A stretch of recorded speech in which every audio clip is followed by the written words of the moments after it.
Hey, yo everyone, Andrew here, bringing you another video review, and today we're going to be doing 2 weeks of comics. Yeah, I'm sorry about last week, guys. I had to work that weekend, so I didn't get to put out my video on time. I find when I work the weekends, by the time I get home, there's just so much to do at home, and to actually read the comics, get them out on time, it's just tough. So I apologize. But we're going to hit it up and we're going to do 2 weeks of comics here. I'm going to go through them relatively quickly. There's only a couple titles I didn't hit. I didn't hit Weapon X, X-Men Red, Suicide Squad, Justice League Dark. I think those are the only ones that I really didn't get to hit. And TMNT. So I apologize. As for an update of what I've been up to, been loving Titans. Titans has been great. We're going to finally get a Batman, although I think it's just like a Trigon hallucination. But we're going to get a Batman in the season finale. The CW shows, I haven't watched Elseworlds yet, but that's the next on my docket. I've been catching up on each show, so I'm going to hit up the Elseworlds. I've been playing a lot of Super Smash Bros. Ultimate. World of Light, I was able to get the Rosalina amiibo finally. It only took a couple years. Was able to get the Ridley amiibo. And on a side note, I was able to get the new Splatoon Octolings 3-pack amiibo, so that's pretty cool too. And I've been on a new diet, which has been pretty successful. It's more or less just watching what I eat. I do 6 days of watching what I eat. I count my calories. I look at my intake of sugars, fat. I actually use the Under Armour My Fitness app, which is a pretty cool app, and it kind of calculates everything out for me. And I've been able to lose 6 pounds, which is pretty cool. So I'm very happy with it. I got a cheat day, so I've been kind of on a cheat day.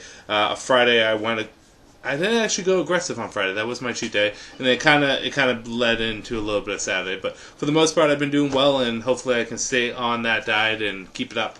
With that said, we might as well just get into comics because I'm on a limited time span. I'm sorry about that, but we were just putting up our Christmas tree downstairs. After I do this video, I'm going to go get dinner for the fam, and then, the rest of the night. So might as well start where we always start, with Batman issue number 60. So this issue is kind of interesting because it's really Batman just looking for answers about Bane, and the Penguin talking about his love of his life, his wife, who, spoilers, was a penguin. Don't know how that works, but yeah, it has a nice transition to it, and overall it was a good story. It had a throwaway line by Harvey Bullock saying that Batman didn't kill the KGB. Someone like CIA or some special forces were able to find KGBs because they were watching the fight, and he's all good. I mean, he has a broken neck, but he's alive, so that's something. Overall, it's a decent issue. It leaves off on a great cliffhanger. So if you enjoy anything and everything about Batman that's building up so far, this issue you're going to enjoy. I thought it was pretty good. So with that said, pick it up.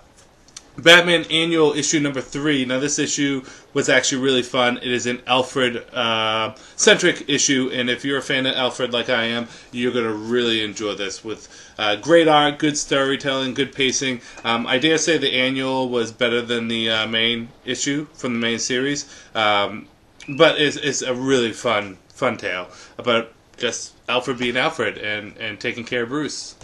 Moving on, we have Batman Detective Comics 994. This is a new team jumping on. A great team that you guys all probably remember. But basically, long and short of it is someone is recreating basically taking people and killing them and dressing them up and changing them and recreating them to look like Thomas and Martha Wayne. And Batman needs to figure out who's doing this. While this is going on, Leslie Tompkins is in danger, so he has to go out and save her. Fresh new start to the series, and it's a good new start. I think Detective Comics needed a little bit of a shot in the arm. Not saying it's been bad. I mean, James Robinson run was pretty fun, but I really do like the new direction. I'm curious to see who the villain is. I have lingering feelings it could be Hush, but who knows. Moving on to Nightwing issue number 54. Beautiful cover, and you'll see later Red Hood has a similar cover done by the same artist. Basically, it continues the Rick Grayson storyline. And again, I said this before and I'll say it again, I do want Nightwing to get his memories back, but for the most part I've been enjoying this story arc. We get to see a little bit more of the new Nightwing's and action, as well as Dick Grayson having a lot of dialogue with the Scarecrow. If you're into what's been going on so far with Nightwing since he's got shot in the head, you're going to be enjoying this issue. Nothing to write home to, though. It doesn't really progress the story too much, but still fun. Red Hood the Outlaw, issue number 29. This is a team up with Red Hood and Batwoman. And it's funny because they actually acknowledge the fact that they have nothing in common except for their association with Batman. But the two tend to work together pretty well in this issue. Some great action and fun storytelling. For the most part, it's a good issue. If you're a Red Hood fan, you should pick it up. If you're not a Red Hood fan, maybe don't go out of your way for it. It may not be the best way to jump onto Red Hood, but I've still been enjoying Red Hood thus far. So, yeah. Harley Quinn issue number 55. This is the holiday special. Basically, long story short, Harley Quinn has some disastrous news come to her during the holidays, and she has to cope with it while at the same time spending time with her family and friends. Mostly her family, but her friends show up at the end. It's Harley Quinn shenanigans done by Sam Humphries doing what he does. It's good Harley Quinn writing, but it is a holiday special, kind of, so if you're really looking for anything more than that, you're not going to find it here. Batman, the Man Who Laughs, issue number 1 of 6. So a bit of a spoilers in this. Apparently all Jokers have the toxin in their hearts that when you kill them, it basically makes you into a Joker. Which makes me think that the reason why there's 3 Jokers running around and the upcoming 3 Joker story arc is because the Joker has died 3 times. Whoever killed him just becomes the new Joker. This is a theory. But neither here nor there. Basically, the Batman Who Laughs, along with another Batman called the Grim Knight, are going around and running amok and killing people. Mainly, they're trying to kill the Joker. And Batman is trying to figure out exactly how he's going to deal with the Batman Who Laughs. And makes a very clear distinction to Commissioner Gordon that it is not the Joker posing as Batman. It is Batman with the Joker mixed into him. Good first issue. I think there could have been a little bit more meat on the bone with the actual Joker that laughs. It feels a lot like a Batman story arc who's dealing with the villain of the Joker, the Batman Who Laughs. But it's a good first issue, and I think you should pick it up. I'm going to reach over here because it didn't fit on the pile. Batman Damned, issue number 3. This has been continuously a gorgeous, gorgeous story. With some really, really dramatic stuff to it. I'm still trying to figure out, I think we're all trying to figure out exactly what's going on with this. Is the Joker alive? Is he not alive? Who killed him? If he is dead, how does this all tie together? What does Enchantress have to do with this? What does Thomas Wayne and Martha Wayne's story have to do with it? All ties into one in some way, shape, or form. We just haven't seen it yet, but this is a gorgeous book. Batman Damned is something you should pick up, and it's a good example of how the Black Label has been phenomenally handled. Cursed Brimstone, issue number 9. I don't know if this title's coming to an end or not. I heard something down the docket might be, but who knows. Which is a damn shame because this issue was really fun. It's Brimstone versus Dr. Fate. Brimstone is kind of really consuming his host and truly becoming kind of the villain of the story. And it's just an all-out battle. Really, really fun all-out battle. It's a shame that it took so long for this comic to really get its feet under it, but now that it finally has, it's a really fun comic, and I hate to say it, but it is the Ghost Rider of the DC Universe, but it handles itself pretty well. Pick it up if you enjoy Dr. Fate, or if you've been enjoying Brimstone, and if you want to get onto it, I mean, pick up the previous issues. It's only on issue 9, but boy, it was fun. Deathstroke, issue number 38, still in Arkham, still having head trips, but Deathstroke slowly finding out who's pulling all the strings in Arkham and why he's really there. While this is going on, Two-Face is dealing with Deathstroke's daughter, Rose, and, well, there's some stuff going on there, too. Without giving too much away, I'm going to give you the general gist of this. Deathstroke has been continuously one of the most stable, well-written titles of the DC Universe. Christopher Priest has been doing a fantastic job with Deathstroke. By and by, probably the best job since his initial inception with Marv Wolfman and George Perez. It's a fun read. Titans, issue number 31. This is a pretty good issue, if not just a little draggy, but basic gist of it is Kyle Rayner, who has been doing nothing anywhere, has decided to join the Titans because, well, they don't have enough firepower on hand. Although they kind of do, but basically it's because Dick Grayson's been gone. They need another member in there, and he decided to take up arms. There's a lot of talk, there's a lot of build-up for what's coming in the next storyline with the Brother Blood and the Cult of Blood and the Source Wall and all that jazz. I'm enjoying Titans as a series, but this issue was kind of lackluster. Sideways, issue number 11. I can't believe we're only 11 issues in. I feel like I've been with this character for a while. Really been enjoying the art in this, and the fight between him and Bolt it was really enjoyable. The dialogue on whole was handled pretty well here, and really Sideways is coming together very nicely. If you haven't gotten onto this character, the story yet, I recommend picking up the previous issues or maybe picking up a trade and getting into it because Sideways is, well, fun. Super Sons issue number 5 of 12. So the Super Sons deal with this super future version of themselves in the House of Mystery and Secrets. And yeah, that's about all that happens. It's not really an overly interesting issue in my opinion. There's some fun bits here and there, basically seeing what kind of future it could be for them, but yeah, I mean, what am I gonna say? It was kind of meh. Supergirl, issue number 25. Supergirl goes to basically the ruins of Krypton to get some answers, and she's attacked by a shapeshifter chameleon thingamajiggy. Don't know exactly what the alien is, but she tries to fend it off. And that's all the issue. It's fun, and I enjoy Supergirl a lot. As a character and with the comic itself, I think they've been handling the character really well since they kind of jumped back on. This title was supposed to be canceled, but it wasn't. And they've been doing a really good job with the character in the story, but not much happens outside of the fight itself. There is a backup story that happens in there. There are actually 2 backup stories, which are fun. But yeah, Supergirl, really good comic. Another good comic, Superman. This comic has been enjoyable through and through. I think there's been a good voice for Superman with Bendis. There's a shocker at the end of this, and I really like to see Superman and Zod kind of working together. Some fine moments in this. Not a lot of substance in the way of the story, just a big fight and a cliffhanger at the end. Martian Manhunter issue number 1 of 12. Yeah, 12 maxi series. I'm going to be upfront and honest. And this is surprising because Steve Orlando is really good. I don't know if it was the art or the direction of the story, but this didn't really do much for me. And I'm a big Martian Manhunter fan, but for some reason it just didn't hook itself into me as it should be. Basically, Martian Manhunter investigating murders as a cop, so on and so forth, gets tangled up with his past as a Martian. Yeah.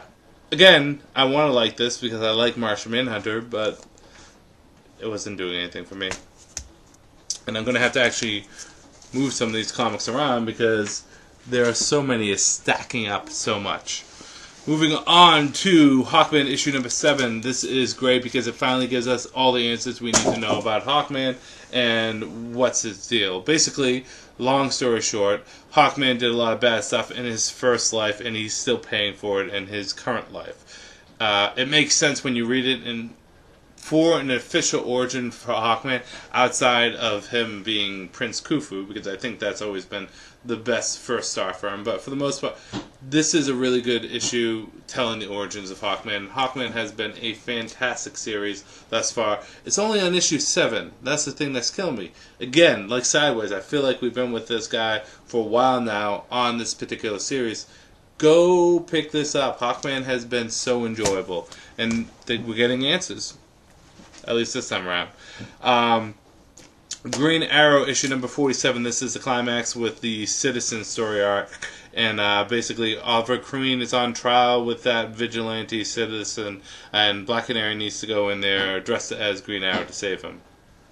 I mean, it's solid, it's good, it's well done, it's handled pretty well. But it's just okay. Shazam issue number 1. I have been looking forward to this. Big time. Basically, it is the Shazam family saving a bunch of people on a school field trip and having fun while doing it and kind of getting used to their powers, while also finding out there's different magical lands out there in the DC universe, and they're going to go travel it. If you have any moniker of interest in Shazam, you got to pick this up. It is beautifully written. Moving on to The Flash, issue number 60. You're going to have to forgive me, I can't pronounce that. Fariza? Fariza is one of the Strength Force users, probably the primary one right now.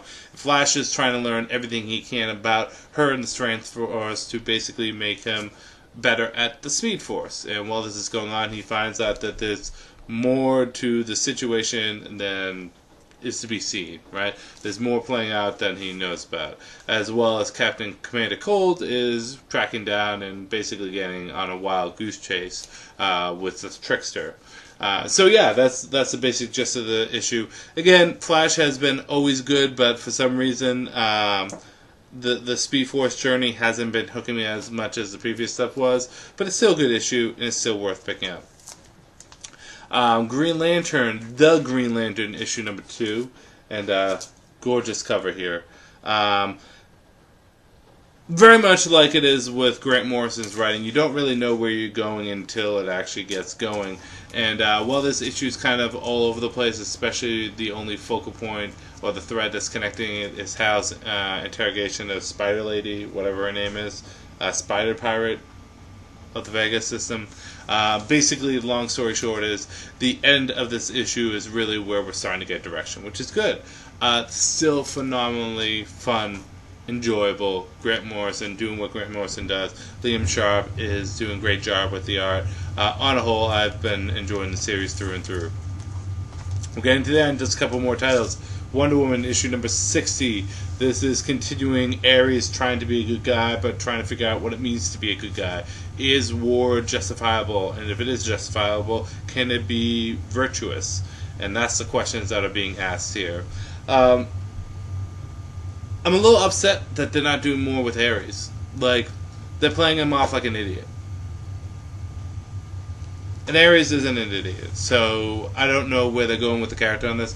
Still, fun, right? I'm not saying it's bad, no way, shape, or form, but where are they going with this? Don't know. Justice League issue number 13. So this is focused on the Joker, and Joker basically leaving the Legion of Doom. This is a one-off issue. You don't need to read this to continue what's going on with the Justice League. But it does kind of tie into the Batman Who Laughs, because it plays a little bit into that. It's still fun, right? It's still fun, but I'm more interested to see what's going on with the Justice League after this issue. And finally, Doomsday Clock, issue number 8 of 12. We're getting towards the end. Long story short, I'm not going to spoil too much. Firestorm's in Russia. He gone fucked up. Superman needs to go help him. And while this is going on, everything is falling apart in Superman's hand. The art is gorgeous in this. The storytelling is beautifully done. And Jeff Johns does a fantastic Superman issue without it actually being Superman's comic. It's really, really good and well worth picking up. That's why I'm going to give it and Shazam my picks of the week. Seeing that it's 2 weeks, I'm going to do 2 picks. These are great titles. This title right here just blew me away. Both of them fantastic.